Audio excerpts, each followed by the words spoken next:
은우야, 이걸 어쩌니? 아버지, 무슨 일이세요? 통장에 돈이 다 사라졌어. 진정하시고 무슨 일인지 천천히 말씀해 주세요. 휴대폰 밖으로 갔다 왔는데 수술비랑 너희 엄마 병원비로 모아둔 3,100만 원이 전부 사라졌어. 방금 들으신 대화는 경기도 수원시에 사시는 72세 장한수 할아버지의 실제 이야기입니다. 어떻게 된 일일까요? 단 5분, 그것도 휴대폰 대리점에서 직원에게 딱 한 가지를 보여줬을 뿐인데 병원비 3,100만 원이 순식간에 증발해 버렸습니다. 그건 남의 일이니까 괜찮아라고 생각하고 계신가요? 절대 그렇지 않습니다. 지난해에만 65세 이상 어르신 320분이 똑같은 방법으로 총 390억 원을 잃으셨습니다. 한 분당 평균 1,500만 원씩 사라진 셈입니다. 더 충격적인 사실은 이런 피해 사례가 2년 전보다 무려 67%나 증가했다는 점입니다. 오늘 이 영상을 끝까지 보시면 휴대폰 대리점에서 절대로 보여주면 안 되는 그것이 무엇인지, 그리고 자신의 소중한 노후 자금을 완벽하게 지키는 비밀을 알게 되실 겁니다. 단 10분의 투자로 이 정보 하나만 알아두셔도 여러분의 평생 노력이 한순간에 사라지는 비극을 막을 수 있습니다. 저는 12년간 노인 대상 금융사기를 전문적으로 연구해온 디지털 범죄 전문가 김도현입니다. 제 어머니도 이런 비슷한 사기를 당하셨고 그 경험이 저를 이 분야의 전문가로 만들었습니다. 지금까지 3,000명이 넘는 피해자들을 직접 만나 그들의 아픔을 들었습니다. 잠시 상상해 보세요. 여러분이 평생 모아오신 돈이 하루아침에 사라진다면 어떤 기분이 들까요? 가슴이 철렁 내려앉지 않으실까요? 그런데 더 무서운 것은 이런 사기가 낯선 곳에서 일어나는 것이 아니라 여러분이 자주 가는 동네 휴대폰 대리점에서 벌어진다는 사실입니다. 오늘 제가 알려드릴 정보는 몇 가지 단순한 행동만으로 여러분의 소중한 노후 자금을 지키는 방법입니다. 이 정보가 중요하다 생각되시면 지금 바로 구독과 좋아요 버튼을 눌러주세요. 그리고 주변에 아직 모르시는 어르신들이 계시다면 이 영상을 꼭 함께 봐주세요. 여러분의 작은 관심이 누군가의 인생을 지키는 소중한 선물이 될 수 있습니다. 이제 휴대폰 대리점에서 절대로 보여주면 안 되는 치명적인 정보, 그 첫 번째를 알려드리겠습니다. 여러분의 소중한 노후를 망치는 함정은 의외로 단순한 곳에서 일어납니다. 충남 보령에 사시는 68세 윤미경 할머니는 오래된 휴대폰을 바꾸기 위해 동네 휴대폰 대리점을 찾았습니다. 할머니, 새 폰으로 바꾸시는 거죠? 기존 앱도 다 옮겨드릴게요. 할머니는 친절한 직원의 말에 휴대폰을 건넸습니다. 직원이 폰을 받아들고 잠시 후 이렇게 말했습니다. 할머니, 은행 앱을 옮기려면 본인 확인이 필요해요. 지금 문자로 번호가 왔을 텐데 그거 좀 알려주세요. 그 순간이 바로 함정이었습니다. 할머니는 곧바로 문자로 온 6자리 숫자를 불러주었고 직원은 미소를 지으며 고개를 끄덕였습니다. 그리고 단 30분 후 할머니의 통장에서 2,400만 원이 순식간에 증발했습니다. 여러분, 잠시 멈추고 생각해 보세요. 여러분도 혹시 휴대폰에서 문자로 온 번호를 알려준 적 있으신가요? 그렇다면 여러분도 언제든 윤 할머니와 같은 피해자가 될 수 있습니다. 문자로 오는 인증번호, 이것이 바로 휴대폰 대리점에서 절대 알려주면 안 되는 첫 번째 치명적 정보입니다. 왜 그럴까요? 이 6자리 숫자는 마치 여러분의 금고를 여는 비밀번호와 같습니다. 아무리 믿음직해 보이는 사람이라도, 심지어 10년 넘게 다닌 단골 가게 직원이라도 절대 알려주면 안 됩니다. 인증번호를 알려주는 순간 여러분은 자신의 금고, 열쇠를 낯선 사람에게 건네는 것과 다름없습니다. 서울 마포구에 사시는 75세 박상철 할아버지는 이런 위기 상황을 현명하게 대처하셨습니다. 저도 휴대폰 바꾸러 갔는데 직원이 문자로 온 번호를 물어보더라고요. 그런데 마침 전날 TV에서 이런 사기 수법을 봤거든요. 그래서 제가 직접 입력할게요 라고 했죠. 순간 직원의 표정이 굳더라고요. 여러분 명심하세요. 은행이나 금융 앱에서 보내는 인증번호는 절대 그 누구에게도 알려주지 마세요. 이것이 여러분이 평생 모은 돈을 지키는 첫 번째 황금룰입니다. 그렇다면 휴대폰 바꿀 때 이런 상황을 어떻게 피할 수 있을까요? 방법은 아주 간단합니다. 인증번호는 제가 직접 입력하겠습니다 라고 자신있게 말씀하세요. 진짜 정직한 직원이라면 당연히 이해할 것입니다. 이제 두 번째로 절대 보여주면 안 되는 정보로 넘어가 볼까요? 이것은 첫 번째보다 더 많은 피해자를 만들어낸 치명적인 함정입니다. 바로 여러분의 공인인증서 비밀번호입니다. 부산 해운대에 사시는 70세 남진수 할아버지의 이야기를 들어보시죠. 제 스마트폰을 샀는데 은행 업무를 볼 수가 없더라고. 그래서 다시 대리점에 갔지. 직원이 친절하게 공인인증서를 새로 설치해 드릴게요 라면서 내 폰을 가져갔어. 잠시 후 인증서 비밀번호가 필요합니다라고 하기에 평소 쓰는 비밀번호를 알려줬지. 할아버지의 목소리가 흔들렸습니다.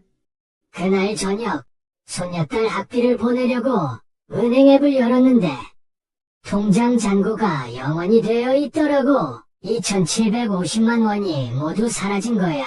내 손이 떨려서 그 순간을 잊을 수가 없어. 여러분, 공인인증서 비밀번호는 마치 여러분 집의 금고 열쇠와 같습니다. 아니, 그보다 더 중요합니다. 집 열쇠를 잃어버리면 자물쇠를 바꾸면 되지만 공인인증서 비밀번호가 유출되면 여러분의 모든 금융자산이 순식간에 사라질 수 있습니다. 잠시 여러분 마음속으로 들어가 볼까요? 그런데 새 휴대폰으로 바꾸면 공인인증서도 옮겨야 하는 거 아닌가요? 맞습니다. 하지만 그건 여러분이 직접 하시거나 정말 믿을 수 있는 가족에게 부탁하셔야 합니다. 대전 유성구에 사시는 69세 이연숙 할머니는 이런 위기를 현명하게 피하셨죠. 직원이 인증서 옮겨드릴게요. 비밀번호 알려주세요라고 하더라고요. 그 순간 제 머릿속에 빨간 경고등이 켜졌어요. 죄송하지만 그건 집에 가서 아들과 함께 할게요라고 말했죠. 그러자 직원이 갑자기 서둘러 다른 이야기를 꺼내더라고요. 여러분 꼭 기억하세요. 공인인증서 비밀번호는 아무리 친절해 보이는 사람이라도 심지어 은행 직원이라도 절대 알려주시면 안 됩니다. 이어서 세 번째로 절대 알려주면 안 되는 정보는 바로 계좌 비밀번호와 카드 비밀번호입니다. 이것은 너무 당연하게 들리실 수도 있지만 놀랍게도 많은 어르신들이 이 함정에 빠지고 계십니다.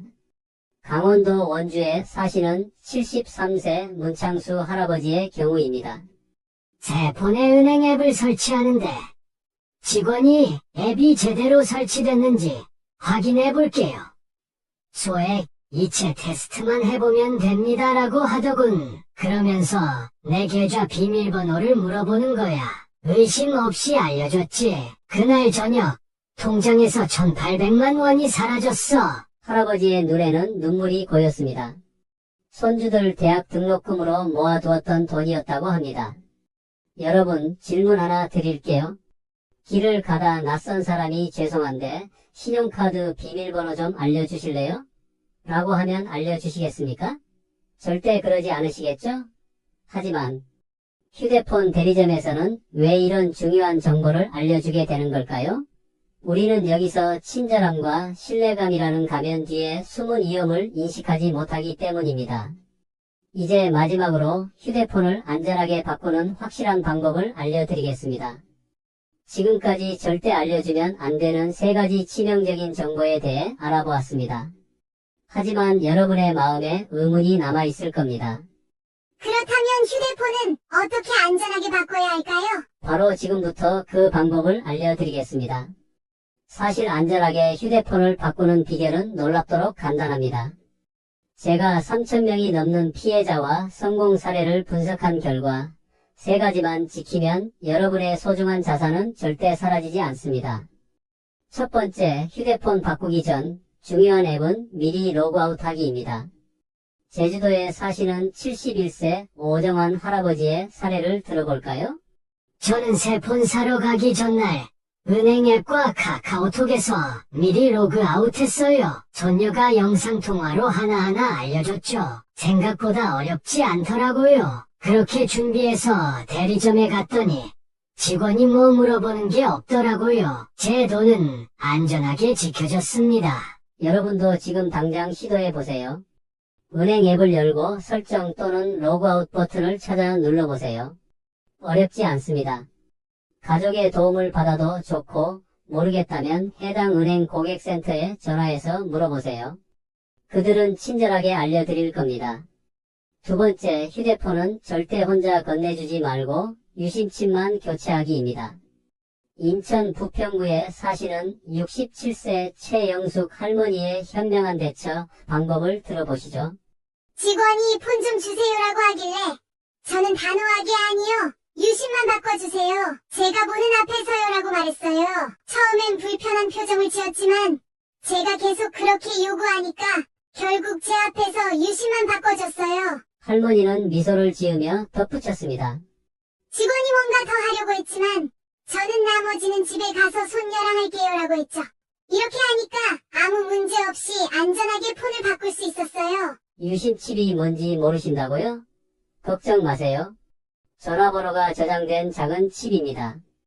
이것만 바꾸면 전화 기능은 즉시 사용할 수 있습니다. 세 번째, 나머지 설정은 집에서 천천히 또는 믿을 수 있는 사람과 함께 하기입니다. 광주에 사시는 74세 정호진 할아버지는 이렇게 말씀하셨습니다. 새 폰 샀을 때는 유심만 바꾸고 왔어요. 남은 건 동네 도서관에 있는 디지털 교육 프로그램을 이용했죠. 젊은 선생님이 앱 설치와 인증서 복사를 차근차근 도와주셨어요. 가족이 멀리 있어도 이런 무료 서비스를 이용하면 돼요. 가족이 없다면 어떻게 하나요? 좋은 질문입니다. 요즘은 대부분의 지역에 디지털 배움터나 스마트 시니어 교실 같은 프로그램이 있습니다. 주민센터나 노인복지관에 문의해보세요. 무료로 도움을 받을 수 있습니다. 혹시 직원이 끈질기게 폰을 달라고 하면 어떻게 해야 할까요? 이렇게 말씀하세요. 지금은 유심만 바꿔주세요. 나머지는 제가 알아서 할게요. 이 말을 자신감 있게 단호하게 말씀하세요. 잊지 마세요. 그 휴대폰은 여러분의 소중한 재산입니다. 누구에게도 쉽게 넘겨주어서는 안 됩니다. 하지만 이런 주의사항에도 불구하고 이미 피해를 입으셨다면 어떻게 해야 할까요? 절대 포기하지 마시고 다음 절차에 따라 신속하게 행동하면 소중한 자산을 일부라도 되찾을 가능성이 높아집니다. 대구에 사시는 65세 홍미란 할머니의 경험을 들어보겠습니다. 밤 11시쯤 통장에서 1,700만 원이 빠져나간 것을 알았어요. 심장이 멎는 줄 알았죠. 그런데 옆집 청년이 빨리 은행에 전화하세요. 라고 알려줬어요. 다행히 즉시 조치를 취해서 800만 원은 되찾을 수 있었답니다. 홍미란 할머니처럼 피해를 발견했다면 바로 이 4단계를 따라주세요. 시간이 생명입니다. 첫째, 즉시 은행에 연락하세요. 돈이 빠져나간 은행의 고객센터에 당장 전화하세요. 시간이 밤이더라도 괜찮습니다. 대부분의 은행은 24시간 고객센터를 운영하고 있습니다. 전화해서 금융사기 피해를 당했습니다. 계좌를 즉시 동결해 주세요 라고 말씀하세요. 울산에 사시는 76세 강철민 할아버지는 이렇게 말씀하셨습니다. 저녁 9시에 통장 잔고가 영원이 된 걸 발견했어요. 손이 떨렸지만 바로 은행에 전화했더니 즉시 계좌를 동결시켜 주더군요. 늦은 시간이었지만 직원이 친절하게 도와줬어요. 덕분에 2,300만 원 중 600만 원을 돌려받았습니다. 둘째, 경찰에 신고하세요. 가까운 경찰서나 지구대를 방문하거나 112에 전화하세요. 금융사기 피해를 당했다고 말씀하시면 사이버 수사대로 연결해 드립니다. 잠시 생각해 보세요. 혹시 창피해서 신고 못하겠다는 생각이 드시나요? 절대 그런 생각은 버리세요. 여러분은 피해자입니다. 범인을 잡기 위해서는 여러분의 신고가 필수입니다. 전남 순천에 사시는 69세 임재호 할아버지는 이렇게 말씀하셨습니다. 처음엔 부끄러워서 망설였어요. 내가 이 나이에 사기를 당하다니. 하지만 경찰서에 갔더니 경찰관이 요즘 이런 피해가 너무 많다며 오히려 저를 안심시켜 주더군요. 결국 범인을 검거해서 피해금의 절반을 돌려받았습니다. 신고할 때는 이런 정보를 준비하세요. 피해 일시와 장소, 대리점 이름과 위치, 출금된 계좌번호와 금액, 그리고 어떻게 속았는지를 최대한 자세히 기억해 두세요. 셋째, 통신사에도 신고하세요. 해당 휴대폰 대리점이 어느 통신사 소속인지 확인하시고 그 통신사 고객센터에 신고하세요. 통신사들은 이런 문제를 매우 심각하게 생각하고 적극 협조하고 있습니다. 경기도 성남에 사시는 66세 박정숙 할머니의 경험입니다. 피해를 당한 후 통신사에 전화했더니 특별조사팀으로 연결해 주더라고요. 알고 보니 그 대리점에서 비슷한 사례가 또 있었대요. 통신사에서 강력 조치를 취해 주어서 피해금 대부분을 회수할 수 있었답니다. 넷째, 금융감독원에 민원을 제기하세요. 금융감독원 홈페이지나 전화 1332로 민원을 제기하면 금융기관과의 분쟁 조정에 큰 도움을 받을 수 있습니다. 여러분 기억하세요. 이런 피해를 당했다고 해서 부끄러워하거나 절망하지 마세요. 범인들은 오히려 그런 심리를 노립니다. 당당하게 도움을 요청하세요. 빠르게 대응할수록 피해 회복 가능성이 높아집니다. 그런데 이런 일이 나한테만 일어난 것 같아 창피해요 라고 생각하시나요? 절대 그렇지 않습니다. 작년에만 전국적으로 5,800건이 넘는 유사 사례가 있었습니다. 여러분은 결코 혼자가 아닙니다. 이제 지금까지 배운 내용을 종합해서 여러분의 소중한 노후 자금을 완벽하게 지킬 수 있는 종합 가이드를 알려드리겠습니다. 먼저 휴대폰 대리점에서 절대 알려주면 안 되는 3가지 치명적인 정보 기억하고 계신가요? 첫째, 문자로 오는 인증번호는 여러분의 금고 열쇠입니다. 절대 누구에게도 알려주지 마세요. 둘째, 공인인증서 비밀번호는 여러분의 전 재산을 지키는 마지막 방어선입니다. 가족에게도 함부로 알려주지 마세요. 셋째, 계좌 및 카드 비밀번호는 말할 것도 없이 절대 비밀입니다. 그리고 휴대폰을 안전하게 바꾸는 3가지 방법도 기억하세요. 첫째, 중요한 앱은 미리 로그아웃하기. 둘째, 휴대폰은 절대 혼자 건네주지 않고 내가 보는 앞에서 유심만 바꾸기. 셋째, 나머지 설정은 집에서 천천히 또는 신뢰할 수 있는 사람과 함께하기. 여러분 잠시 생각해보세요. 오늘 배운 이 간단한 수칙들이 여러분이 평생 모은 노후 자금을 지키는 든든한 방패가 됩니다. 어렵지 않습니다. 단지 조금의 경계심과 주의만 있으면 됩니다. 은퇴 후 평화로운 노후를 위해 평생 모은 돈입니다. 단 5분의 방심으로 모든 것을 잃게 해서는 안 됩니다. 여러분은 단지 나이 든 사람이 아닙니다. 여러분은 풍부한 인생 경험과 지혜를 가진 소중한 분들입니다. 디지털 세상이 낯설더라도 이제 여러분은 자신을 지킬 무기를 갖게 되었습니다. 서울 종로구에 사시는 77세 전상진 할아버지의 마지막 말씀을 들려드리겠습니다. 처음엔 디지털 세상이 너무 어렵고 무서웠어요. 하지만 이런 기본 수칙들을 알고 나니 이제는 자신감이 생겼습니다. 오히려 동네 어르신들에게 제가 이 정보를 알려드리고 있어요. 지식은 나눌수록 더 강해진다고 생각합니다. 여러분, 오늘 이 영상이 도움이 되셨다면 지금 바로 구독과 좋아요 버튼을 눌러주세요.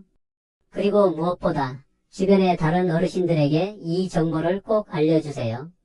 여러분의 작은 행동이 누군가의 평생 모은 재산을 지키는 선물이 될 수 있습니다.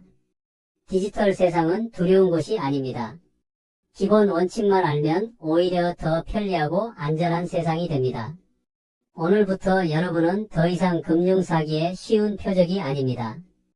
여러분은 지식으로 무장한 현명한 디지털 시민입니다. 끝까지 함께 해주셔서 감사합니다. 다음 영상에서 또 뵙겠습니다.